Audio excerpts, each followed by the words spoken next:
capa é ambiental, mas todo mundo sabe que não é só isso.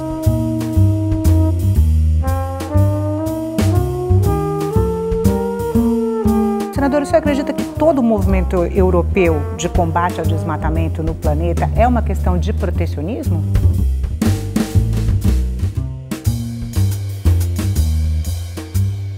A agricultura europeia não sobrevive sem subsídio.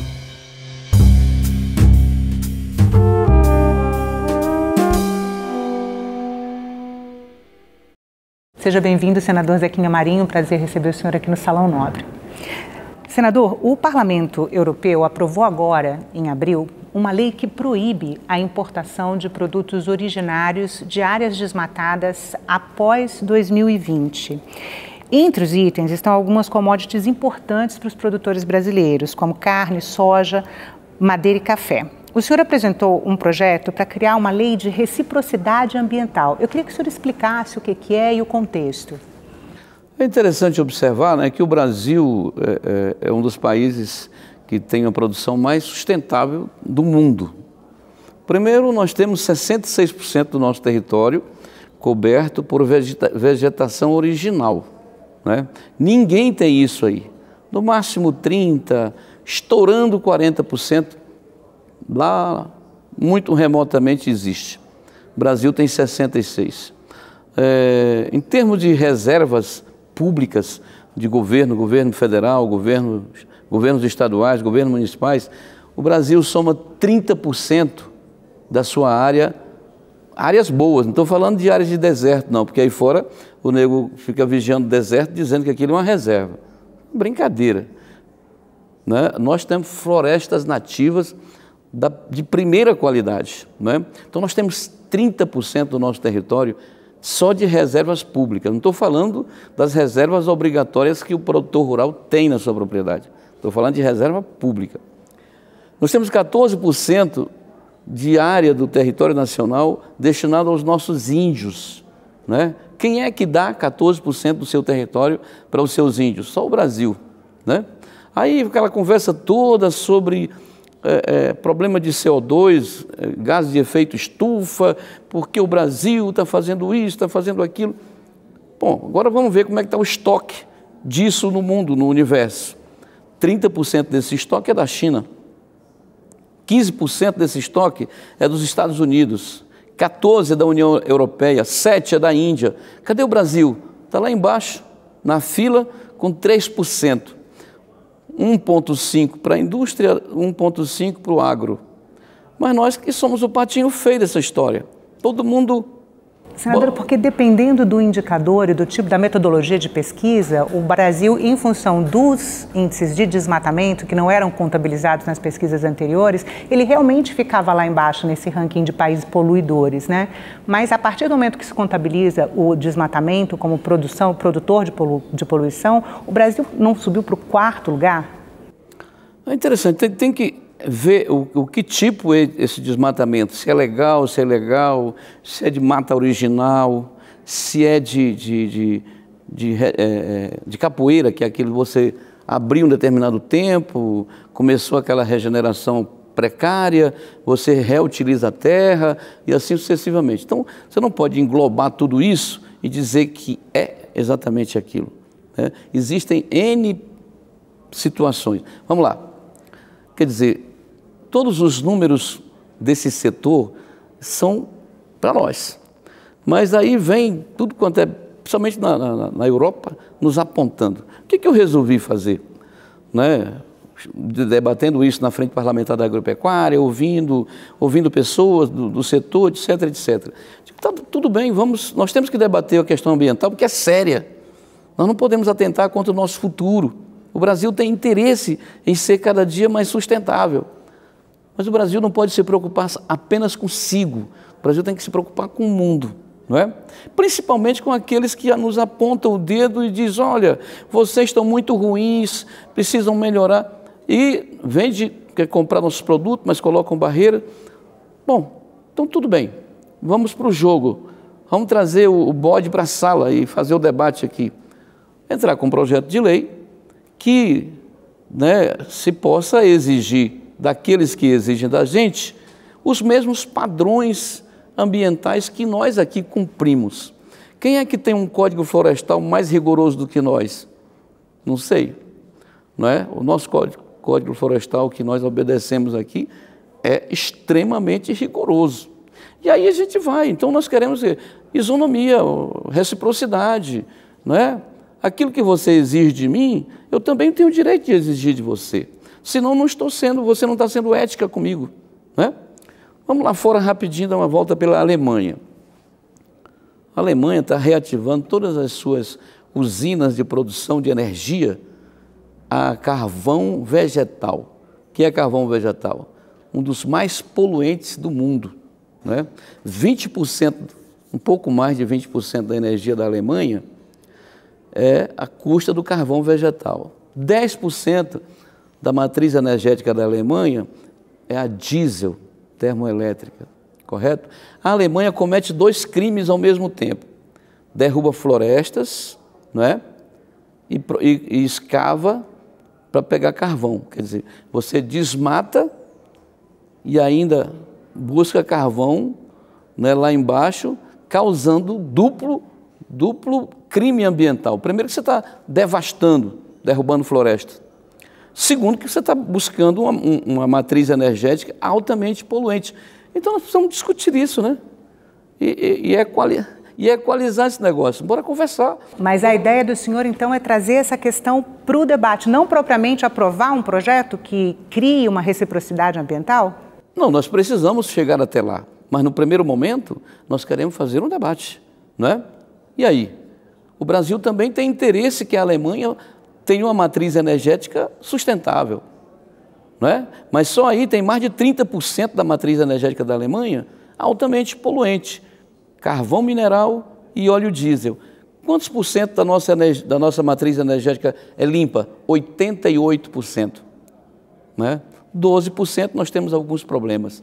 Quer dizer, mas a Alemanha é a primeira a nos apontar o dedo e nos impor. Para aí. Bora conversar. Como é que vocês estão fazendo lá? Precisamos ver como é que é essa conversa. Nada de briga com ninguém, apenas... E aí? A matriz energética de energia elétrica, né, senador? Porque quando a gente entra no uso de combustíveis fósseis para transporte, por exemplo, aí muda um pouco o desenho, né? A Alemanha está começando a produzir outras fontes, né, hidrogênio e assim por diante, né? Aqui a gente está um pouco atrás, aqui nós avançamos muito no biocombustível, né? Associando, né, biodiesel, associando o álcool, né, a gasolina e assim sucessivamente, melhorando essa questão, né, da emissão através do uso de veículos. Mas no que diz respeito à energia que nós consumimos, que a indústria e que a sociedade consome, ninguém se equipara ao Brasil em termos de matriz limpa. Né? E ainda com o crescimento da energia solar, energia eólica, né? Exatamente. O Brasil está, nesse momento, crescendo violentamente na área da energia solar. Não é? A eólica também está disparando na costa brasileira, é um negócio fantástico.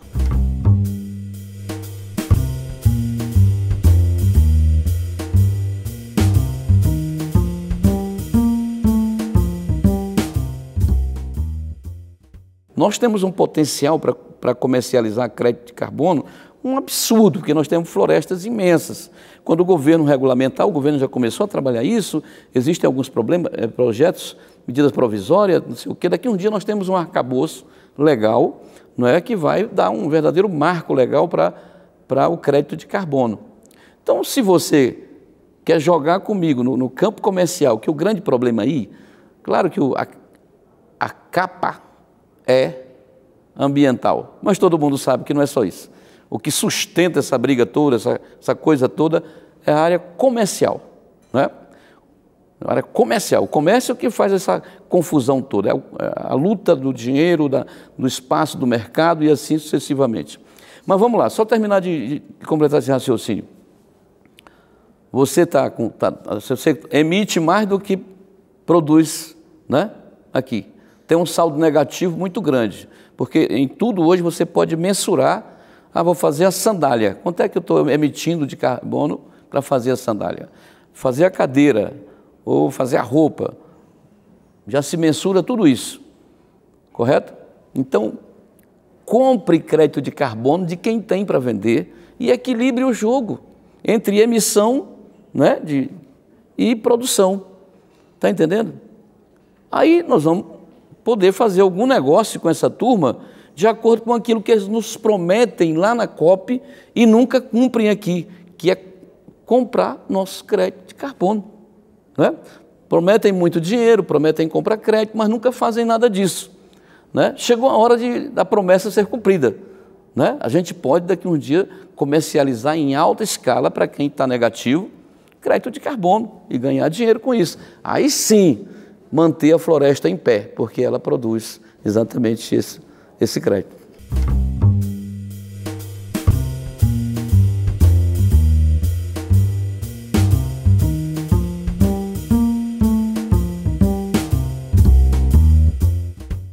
Mas, senador, o senhor acredita que todo o movimento europeu de combate ao desmatamento no planeta é uma questão de protecionismo? Quero dizer para ti o seguinte, no mínimo 80% de toda aquela ação é protecionismo de mercado. A agricultura europeia não sobrevive sem subsídio, está entendendo? Não sobrevive. E o subsídio é alto, correto? O que o produtor rural brasileiro paga juros, entendendo? Que o lá está tendo que renegociar dívida, tentando empurrar, porque tem safra que é maravilhosa, pega um preço bom, ganha dinheiro, paga a dívida. Tem safra que é menor, né? E de repente o preço desaba. Nesse momento, né, o preço da soja despenca. Produção grande aqui, produção grande nos Estados Unidos, produção boa na Argentina. Quer dizer, esse negócio aí, preço é o quê? Oferta e procura, né?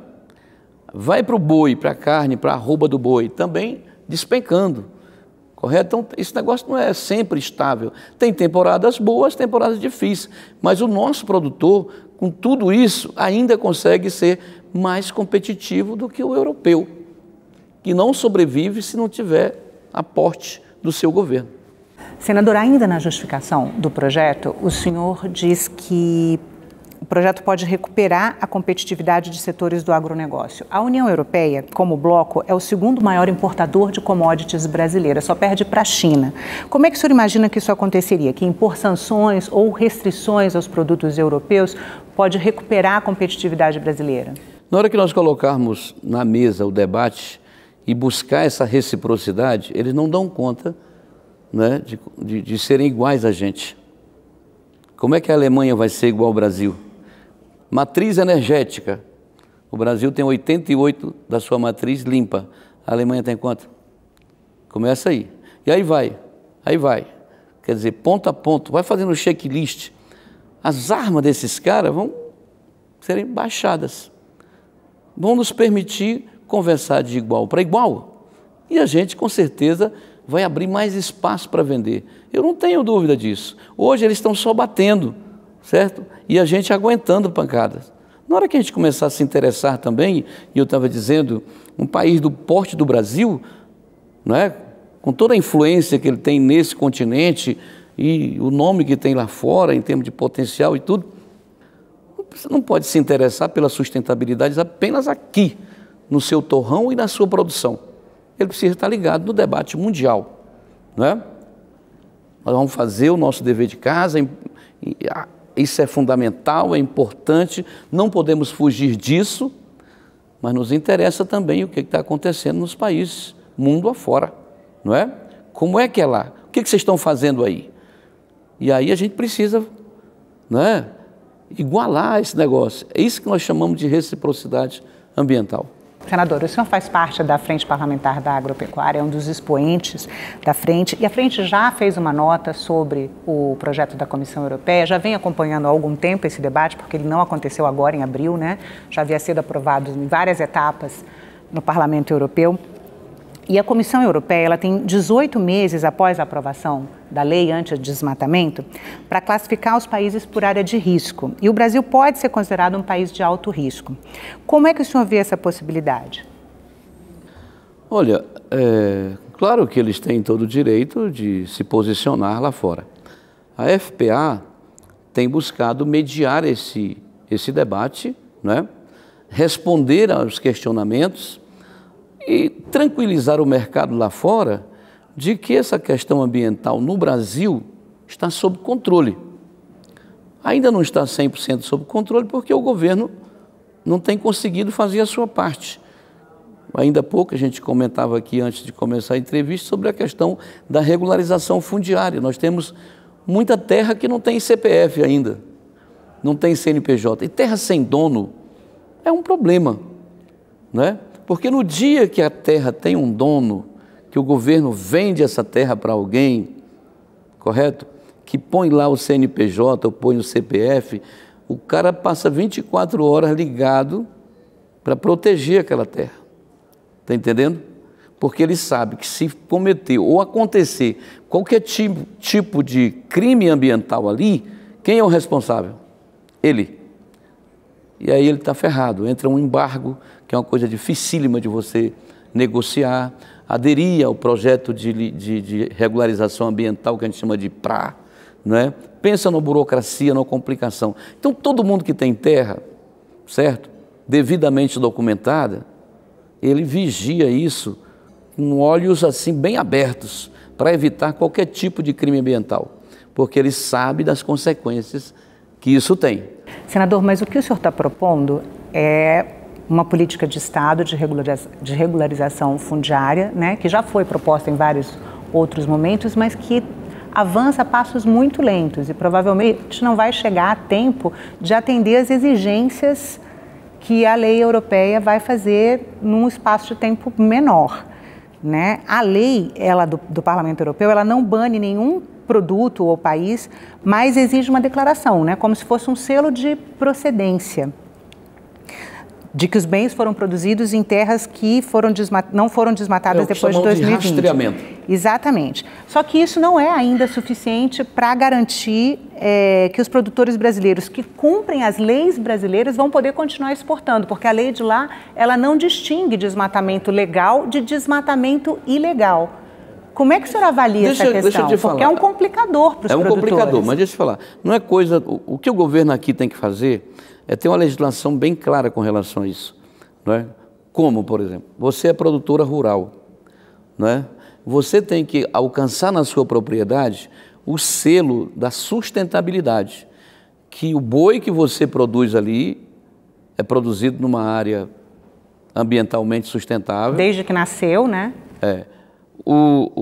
A soja, o milho e outros produtos, o feijão, etc., etc., aquela sua fazenda, ela precisa de um selo, de uma certidão ou de um certificado de sustentabilidade. Então, o caminho é esse.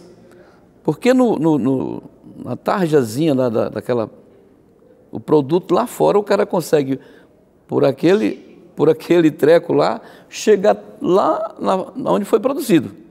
O caminho é isso aí, eles querem rastrear toda a produção. Daqui a uns dias você não vai conseguir sobreviver sem isso. Então você é produtor, quer ficar no mercado? Quero. Então corre atrás. Corre atrás. Vai na lua, mas titule sua terra, né? Escriture sua terra. Depois veja quais são as regras ambientais da sua região e do seu bioma, que varia um pouco de uma coisa para outra, né? Código florestal, não sei o quê, papapá. Aqui é assim, né? Terminou. Busca uma empresa de certificação, de sustentabilidade. Pega o selo. Essa empresa tem que ter nome, tem que ter fé pública, alguém que realmente, olha, a Renata produz assim, né? Você vai poder vender tudo para a sua trade, que é a compradora dos grãos, frigorífico, enfim. Vai originar com a nota lá da sua fazenda e a partir dali vai embora. Não vejo outro caminho. Porque essa legislação, senador, ela traz uma questão debatida entre consumidores, que é a decisão de ser responsável pela escolha de produtos que tenham uma história social e ambiental que pode ser considerada correta, né? E espera-se que essa não seja a única legislação no mundo que vai criar restrições para produtos originários de áreas desmatadas ou que usem trabalho escravo, né? O senhor imagina que dá para frear esse movimento na sociedade ou que é isso que o senhor falou, o produtor vai ter que se adaptar? Vai ter que se adaptar, né? Porque, digamos assim, o debate ambiental ele é muito sério, muito consistente. E o produtor não vai convencer a sociedade do contrário, né? Um lado você tem o problema comercial, que lá fora impõe a dificuldade, mas tem que entrar no jogo, não é? Em terra de sapo, tem que ficar de cócora com ele. É esse o jogo? É esse o jogo. Eu quero continuar produzindo e eu tenho que me adequar a essa realidade. Essa questão trabalhista. E muitos produtores já estão adequados, né, senador? Porque a gente está falando de produtores globais, internacionais, de grande porte, né? A grande maioria da nossa agricultura, hoje, não é mais aquela agricultura muito fraquinha, não. É gente que tem muita máquina, não é? Que tem muita tecnologia e que essas coisas já foram superadas, né? Já foram superadas. O empregado dele tem carteira assinada, rigorosamente, né? E ele tem as boas práticas na área trabalhista, na área ambiental, na área... É por isso, quando eu falo de certificadora de uma empresa que vem para ver a sua propriedade, para ver a sua prática de produção, ela vê tudo isso, não pode ficar nada disso fora. Todos os aspectos legais, econômicos e sociais são levados em conta. Qualquer coisinha que esteja fora disso, a certificadora vai dizer, olha, chega mais para cá, né? Isso aqui ainda não tem uma nota, digamos assim, aceitável para você ser aqui uma fazenda certificada como sustentável, porque tem um problema ali, tem outro problema acolá, né? Então o cara vai se enquadrar. A grande maioria do médio e do grande já se adaptou a isso. Outra coisa que o senhor diz na justificação do projeto é que o Brasil consegue compatibilizar a produção rural eficiente com a sustentabilidade. O senhor falou isso no começo do programa também, mas o país vem aumentando ano a ano os índices de desmatamento, apesar da promessa de guinada na política ambiental e de meta zero de desmatamento do atual governo, os índices seguiram crescendo mesmo em 2023. Na sua opinião, em algum momento o desmatamento pode ameaçar a sustentabilidade? O que os governos estaduais, a questão da gestão ambiental, ela é por conta do governo do estado. O governo do estado que é o grande responsável. O meu estado, ele tem um centro de monitoramento que ele pode te fornecer uma imagem da distância de 3 metros. Você tem nitidamente.